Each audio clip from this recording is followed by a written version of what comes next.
Market में हर trader का enemy सिर्फ दो ही चीज है, फियर एंड ग्रीड। फियर मतलब डर और ग्रीड मतलब लालच। तो ग्रीड और फियर को समझना बहुत जरूरी है, और ये दोनों चीजों को समझने के बाद आप साइकोलॉजी को एकदम क्लियरली आप अच्छे से उसको बैलेंस कर सकते हो। तो ग्रीड के बारे में समझते हैं। ग्रीड होता है मतलब लालच, और लालच कैसे आता है कि अगर आपके पास छोटा कैपिटल ही है फिर भी आप उसमें लेवरेज लेते हो, और लेवरेज के कारण आप पोजीशन साइजिंग ज्यादा लेके आप अगर लॉट साइज अगर बढ़ा के आप ज्यादा ट्रेड करते हो, तो ग्रीड के कारण आपके लॉसेस भी बड़े होंगे। लेकिन वो उन्हें लगता है जो कि नए नए ट्रेडर्स आते हैं या फिर जो साइकोलॉजी पे काम नहीं करते हैं, उनको समझने की जरूरत है कि अगर आप ग्रीड में लेवरेज लेके आप ट्रेड कर रहे हो तो आपको प्रॉफिट के बदले अभी लॉसेस भी तो देखना पड़ेगा, कि पहले लॉसेस हो सकता है, आपके कंट्रोल में सिर्फ लॉसेस है।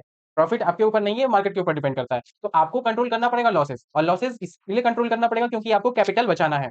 तो आप कैपिटल तभी बचा पाओगे जब आप लिमिट में लेवरेज यूज करोगे, और लिमिट में लेवरेज यूज करोगे तभी आप कैपिटल को बचाओगे, और कैपिटल को बचने के बाद ही आप मार्केट में सस्टेन कर पाओगे।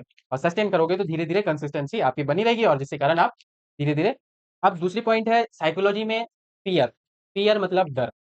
तो जैसे कि हमारा साइकोलॉजी होता है कि मल्टीपल ट्रेड अलग अलग, जैसे मन अंधाधुंध ट्रेड करते करते जब लॉसेस अच्छे खासे हो जाते हैं तो फिर फियर आता है, डर लगता है। तो जिसके कारण आप जो आपका विनिंग ट्रेड है आप उसको होल्ड नहीं करते हो, आप छोटे प्रॉफिट में कट कर देते हो, जिसके कारण डर के कारण आप छोटे प्रॉफिट में कट कर दिए, और कट करने के बाद वही ट्रेड आपके फेवर में जाता है, लेकिन फिर भी आप छोटे प्रॉफिट में ही रहते हो। और आपको यही मानना पड़ेगा, और ये जरूरी है कि आपको बड़े बड़े प्रॉफिट्स को लेना पड़ेगा और छोटे छोटे लॉसेस को आपको कट करने पड़ेंगे। और इन दोनों सिचुएशन में यही होगा, आपका सिर्फ अकाउंट ही ब्लो होगा और कुछ नहीं होगा।